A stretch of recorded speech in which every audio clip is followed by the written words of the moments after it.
Bom dia, galerinha! Como vocês estão? Espero que todos vocês estejam muito bem. Na aula de hoje nós vamos dar continuidade ao capítulo 7, como eu informei vocês pelo Meeting, e nós vamos falar sobre terapia gênica, vamos entender como funciona o conceito de terapia gênica. Só para lembrar, anteriormente nós falamos sobre a estrutura do DNA, que ele é formado por nucleotídeos com as bases nitrogenadas, diferenciadas e tudo mais. Então, para a aula de hoje, nós vamos falar sobre terapia gênica.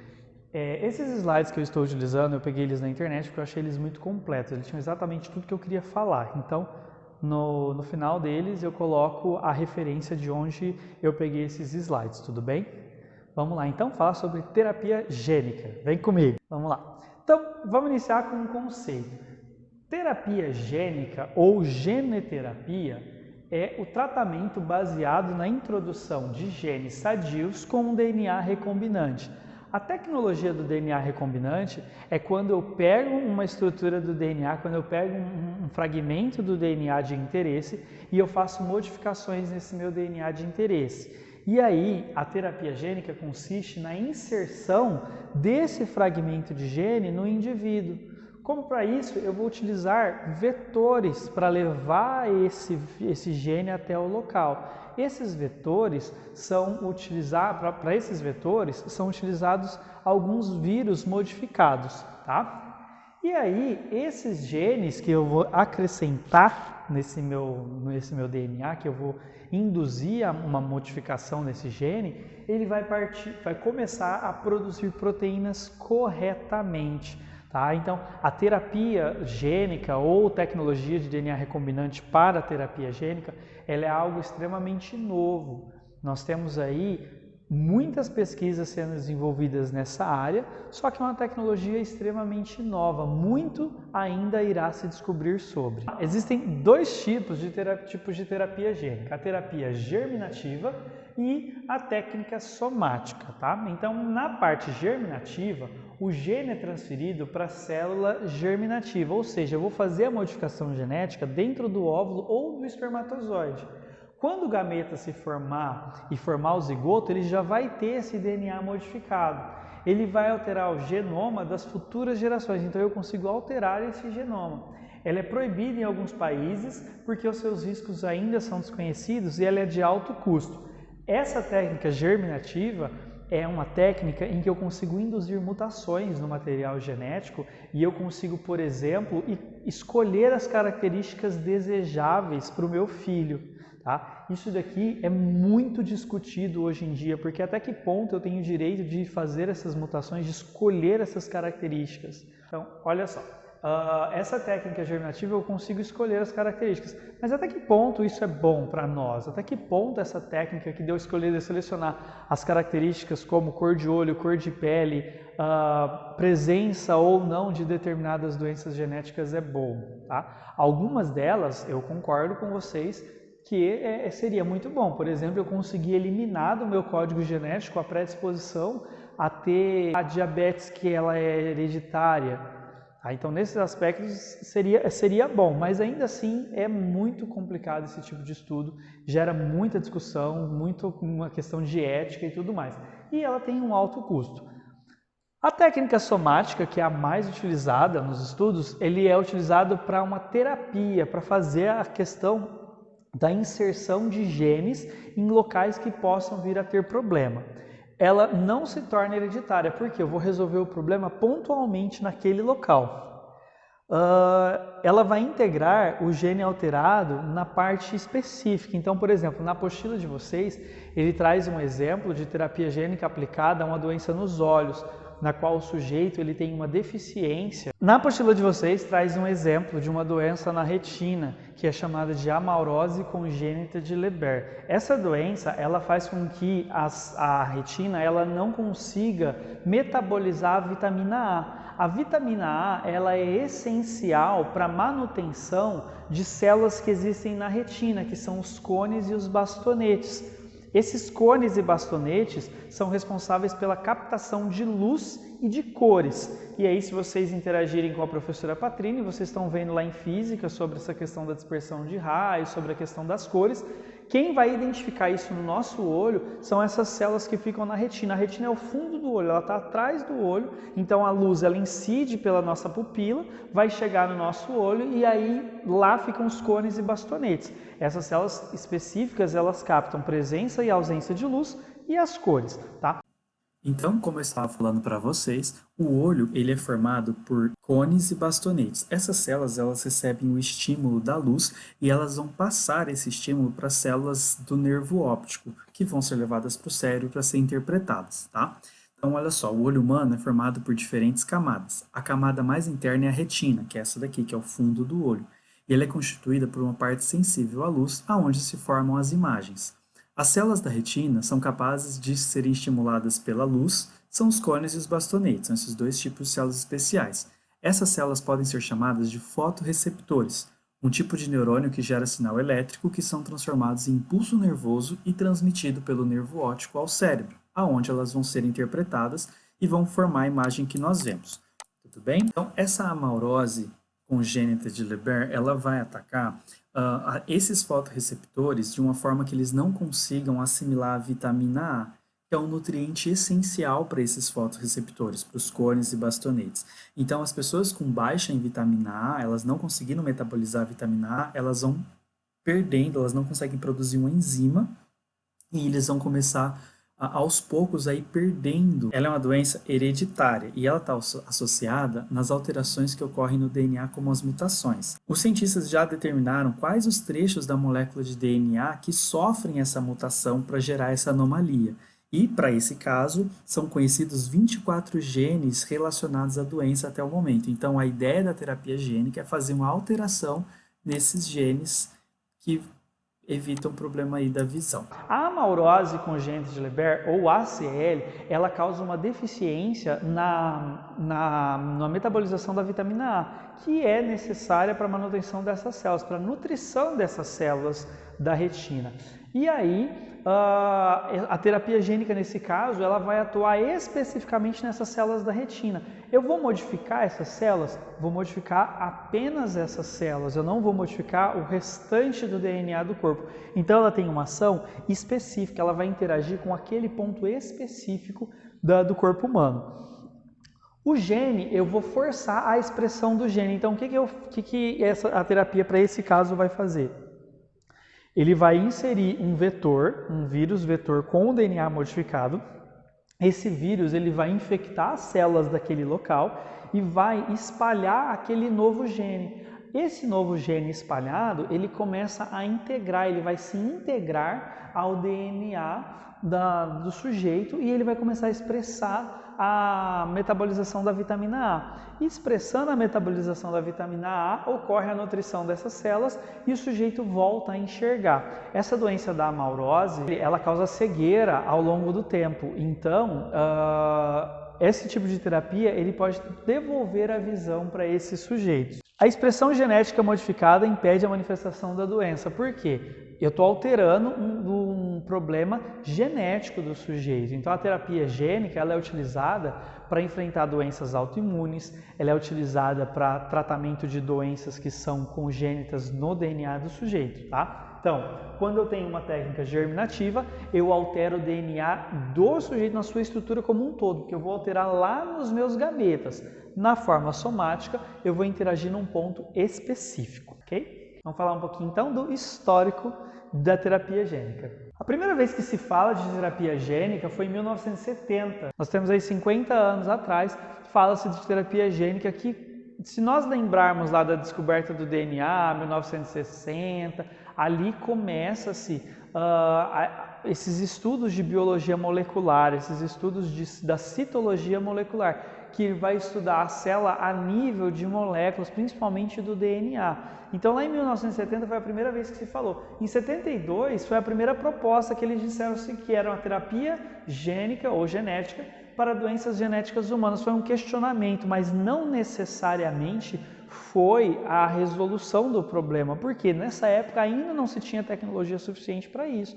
Nessa época, o projeto Genoma estava começando a querer surgir. Tá? Nós ainda não tínhamos sequenciado todas as informações, e sem sequenciar as informações dos genes, não tem como eu interferir nesses genes. É só em 1989 que um grupo de pesquisadores, liderados pelo médico estadunidense William French Anderson, deu início na primeira vez na história a uma pesquisa com terapia gênica com pacientes afetados com imunodeficiência grave combinada. Essa doença faz com que o sujeito apresente problemas do sistema imunológico, que torna o sujeito muito propenso a contrair infecções. Sem tratamento adequado, esses pacientes normalmente morrem antes de completar 6 anos de idade, então morrem crianças, que é o caso desse menininho aqui, que está dentro de uma bolha. Antes, a forma de preservar a saúde dos sujeitos era colocando ele em bolhas. Antes, a forma de preservar a saúde consistia em colocar as crianças em ambientes completamente isolados, completamente estéreis e livres de contaminantes, que eram umas bolhas de plástico. Entretanto, mesmo isolado do mundo ao seu redor, essas medidas se mostravam ineficazes, porque uma hora ou outra acabava ocorrendo essa contaminação e a criança acabava vindo a óbito. Então, o French Anderson, ele conseguiu a autorização do comitê de ética para conseguir fazer esses estudos com terapia gênica. Lógico, teve a aprovação da família, e aí ele começou a utilizar a terapia gênica como uma solução para essa doença grave, essa imunodeficiência grave combinada aqui. E aí ele colocou o procedimento padrão, ele utilizou um vírus vetor que invadia as células e com o processo de reprodução, o gene funcional ele acabava sendo inserido no DNA do paciente, causando essas mutações. O sujeito ele apresentava melhoras significativas, voltando à produção de células do sistema imune. Graças a esses estudos, as pesquisas com a utilização de terapia gênica continuaram e o número de estudos nessa área só cresceu. Então, esse sujeito ele foi um pioneiro nesse tipo de tratamento. Tudo bem? E aí ele vem com essa ideia da possibilidade de tratar doenças, como por exemplo a talassemia. A talassemia é uma doença no sangue que causa anemia. A talassemia, ela causa um problema genético, tem 2 tipos de talassemia, a alfa e a beta, e elas estão associadas a cromossomos diferentes. Então a alfa é em um cromossomo e a beta em outro. Se eu não me engano, a alfa é no cromossomo 11 e a beta no cromossomo 16. E aí o que acontece? Quando o sujeito ele nasce com talassemia, ele tem uma má formação das hemácias. Essa má formação das hemácias faz com que o sujeito tenha dificuldade de transporte de oxigênio e gás carbônico. Isso leva a um problema de anemia. Então o sujeito ele tem fadigas constantes, ele tem um problema energético no corpo dele por causa dessa anemia. Então a terapia gênica seria uma solução, porque imagina que se eu consigo alterar a medula vermelha sanguínea dos ossos longos e achatados, se eu consigo modificar essas estruturas, ela passa a produzir hemácias normais. Então seria uma solução. Fibrose cística, cânceres e outras doenças que possam vir a surgir por causa de mutações causadas no DNA do sujeito ou por causa de interação de genes que o sujeito apresenta. Então, se eu consigo modificar essas interações genéticas, eu consigo modificar a forma como esses genes se expressam. E aí eu tenho uma resposta para essas doenças. Em 2002, ocorreu a primeira publicação no jornal The Scientist, que fala o seguinte: doenças falciformes tratadas com sucesso em rato. A doença falciforme é um outro tipo de anemia, que é chamada de anemia falciforme. É um gene que faz com que o sujeito ele tenha as hemácias, em vez das hemácias serem redondinhas, elas têm um formato de meia-lua, um formato de foice, por isso ela é chamada de falciforme, tá? Em forma de foice. E sujeitos com anemia falciforme também têm uma dificuldade no transporte de oxigênio. Sujeitos com anemia falciforme também apresentam anemia, tanto é que ela é chamada de anemia falciforme. Mas tem uma vantagem nesse caso: os sujeitos com anemia falciforme não desenvolvem malária, porque o protozoário causador da malária não consegue interagir muito bem com o sangue de sujeitos falciformes. E aí, como acontece o procedimento? Olha só, aqui nós temos um ovócito, tá, que está sendo fecundado in vitro. Vou injetar aqui o espermatozoide, tá, o núcleo do espermatozoide. Então, esse processo aqui é um processo de fertilização in vitro. Se eu faço a modificação nesse estágio, nós estamos falando daquele tipo lá de tratamento germinativo, ok? Olha só. Aqui é um processo de extração desse DNA e eu vou fazer com que eu tenha processos de quebra e ligação do DNA nos pontos específicos que eu quero. Para isso, nós utilizamos algumas proteínas específicas, como por exemplo a DNA ligase, a DNA polimerase e outras enzimas de restrição. Essas enzimas, elas vão atuar em pontos específicos. Então, por exemplo, eu quero fragmento, vamos supor que o meu cromossomo 1 ele seja dividido em 100 fragmentos, 100 partes. Eu quero só o fragmento 18, só um pedacinho 18 dele, por exemplo. Então, eu vou colocar enzimas de restrição específica para conseguir cortar o meu pedacinho 18 e eu vou pegar enzimas específicas da DNA ligase para eu ligar esses fragmentos cortados, para assim eu conseguir ter uma maximização desse DNA. Então, como isso vai acontecer? Quando a gente fala que ele pode acontecer de duas formas, no ex vivo e o in vivo. No ex vivo é externo ao ser vivo. Então, o que vai acontecer? Eu vou retirar as minhas células de interesse, vou fazer a modificação nelas e vou acrescentar novamente essas células no sujeito. Então, essa tecnologia do DNA recombinante ela é manipulada com as próprias células do sujeito. Nós vamos utilizar para isso células-tronco. Células-tronco embrionária? Não, células-tronco que nós possuímos. Células-tronco, por exemplo, na nossa medula nós temos células-tronco de sangue, são células-tronco multipotentes. Então, eu vou utilizar esse tipo de célula, fazer transformações nelas e reaplicar no sujeito. Quando nós fazemos aplicações in vivo, significa que nós fazemos dentro do sujeito essas modificações. Então, para isso, eu vou precisar utilizar vetores. E aí nós vamos utilizar o vírus como vetores de transformação. Nós sabemos que alguns vírus têm a capacidade de causar mutações genéticas no sujeito. E são essas mutações que nós vamos aproveitar. Tudo bem? Olha só, falando em mutações, nós temos aí que a cada divisão celular, naturalmente, a célula vai duplicar o seu material genético. Então, para ter a duplicação, eu preciso ter essa divisão celular. E durante esse processo, podem acontecer erros durante o processo de duplicação. Esses erros, eu tenho uma série de proteínas e de enzimas que vão evitar esse erro, mas eles podem acontecer.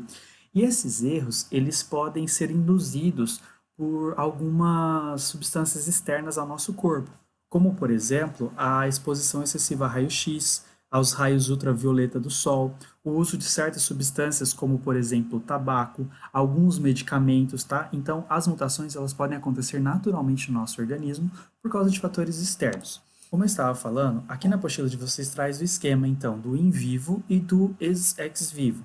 No in vivo, o que vai acontecer? Eu vou utilizar um vetor, aplica-se um vírus modificado diretamente no paciente, para eu conseguir fazer essa manifestação desse gene, para eu conseguir induzir uma mutação para a produção desse gene de interesse.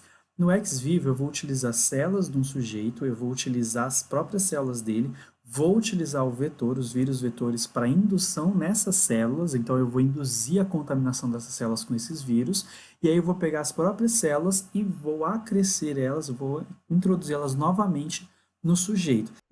Olha só, essa transferência ela acontece da seguinte forma: o gene produzido em grandes quantidades devido às minhas enzimas de restrições, ele serve para reparar esse problema genético que o sujeito possui. Normalmente é utilizado o método externo ao ser vivo, ou seja, eu vou fazer a aplicação nas próprias células multipotentes do sujeito.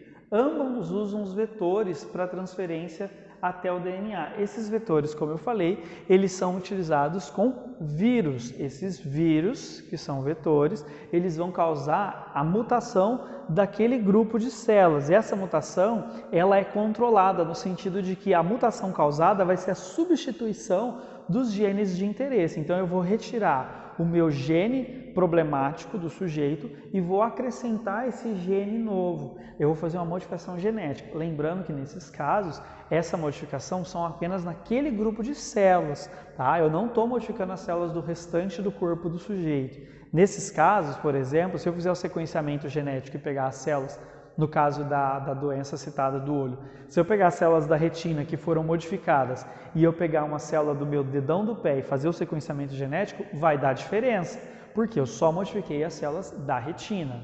O vetor é uma molécula que contém um DNA normal para ser utilizado nessa minha terapia gênica, tá? Eu posso utilizar retrovírus, lentivírus, adenoassociados ou adenovírus. São grupos de vírus esse daqui, tá? Então, os retrovírus, eles interagem com o DNA dentro do cromossomo da célula infectada, sendo inseridos nas células e esta proliferando. Então, é um grupo que vai atuar exatamente dentro do DNA do cromossomo. Os lentivírus, eles são transferidos para células que não se proliferam, como, por exemplo, os neurônios, células do fígado, células retiradas da medula óssea. Os adeno-associados, eles são inofensivos para a natureza em relação aos retrovírus e são incapazes de transportar genes de grandes dimensões.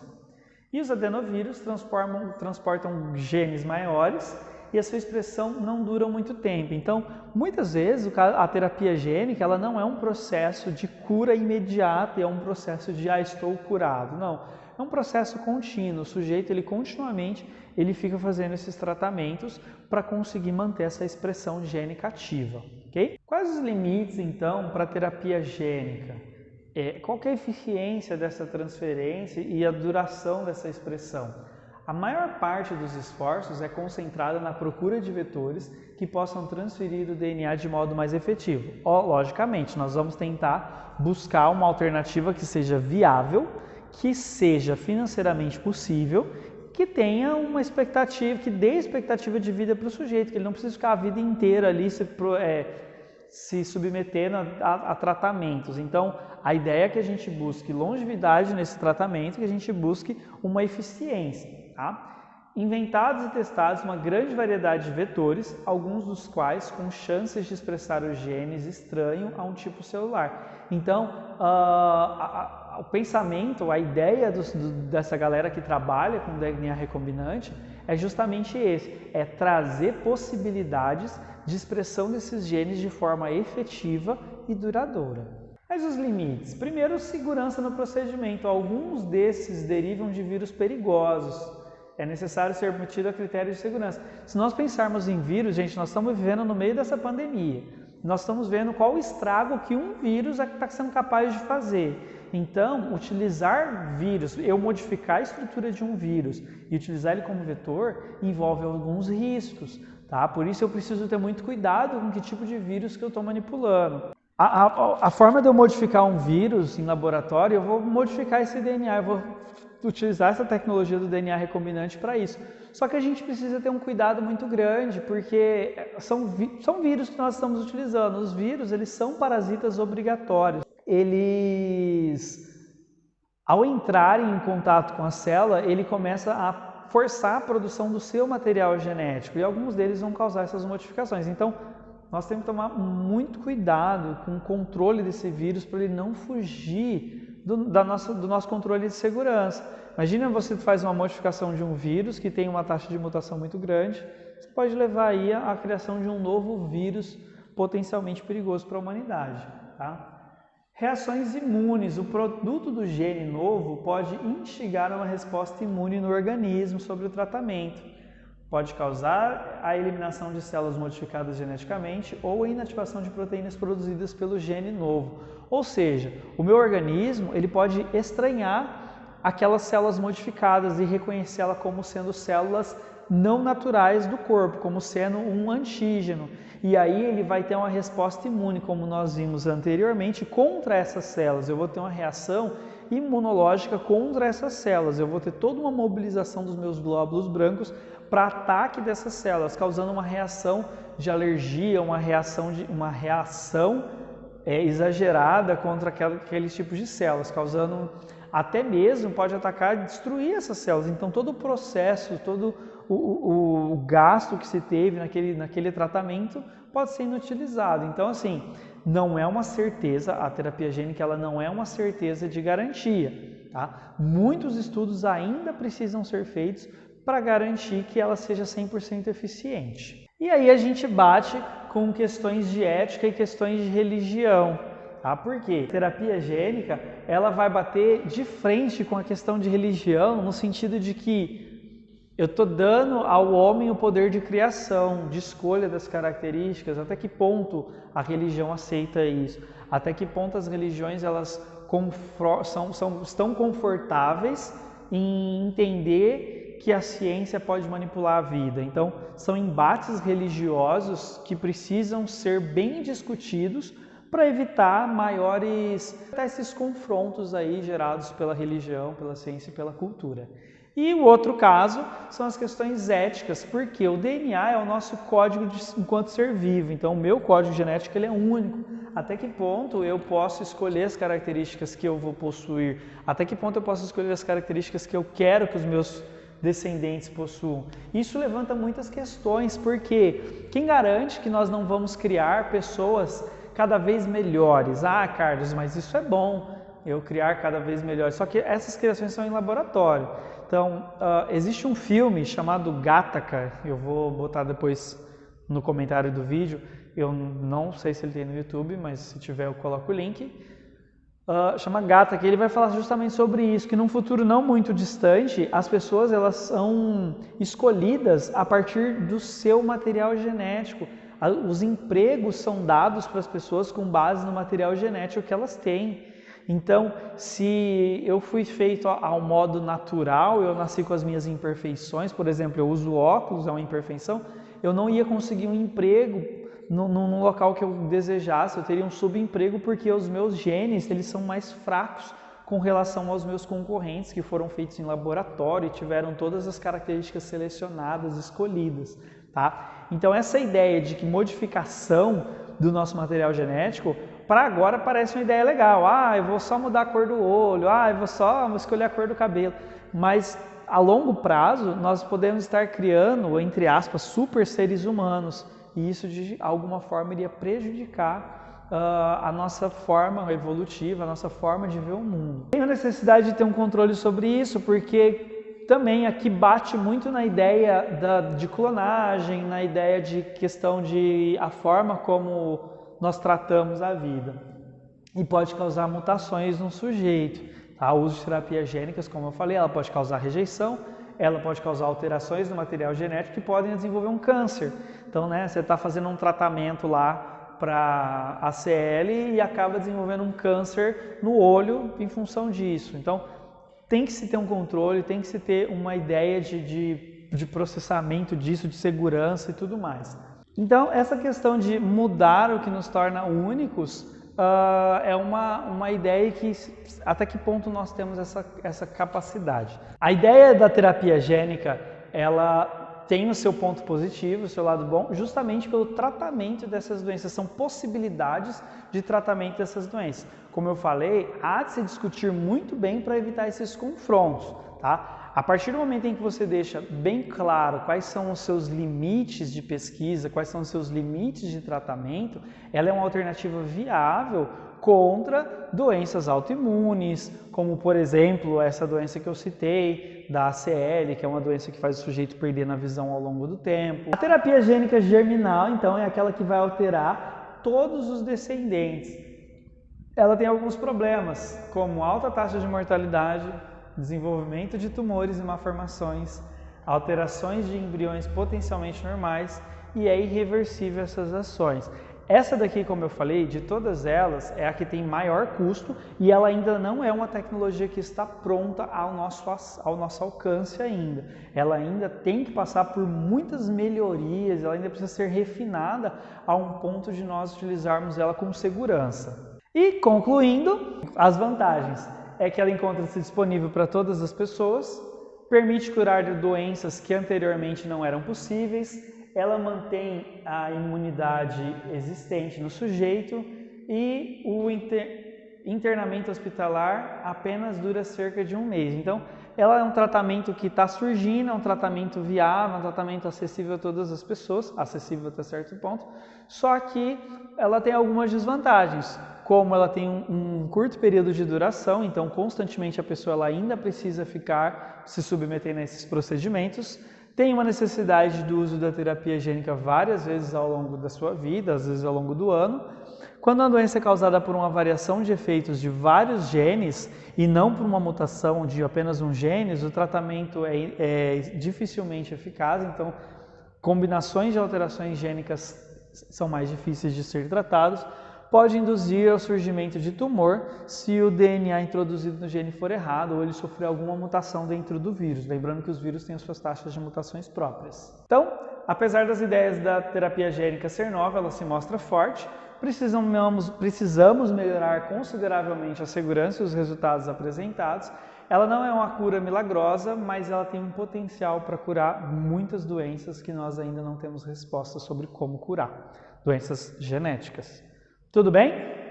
Então, pessoal, essa era a parte teórica do vídeo de hoje, a conclusão do capítulo 7. Eu solicito, por gentileza, que vocês façam a conclusão dos exercícios do capítulo 7, que aí no próximo momento a gente faz a correção desses exercícios. Como eu falei para todos vocês, fiquem bem, cuidem-se e até a próxima!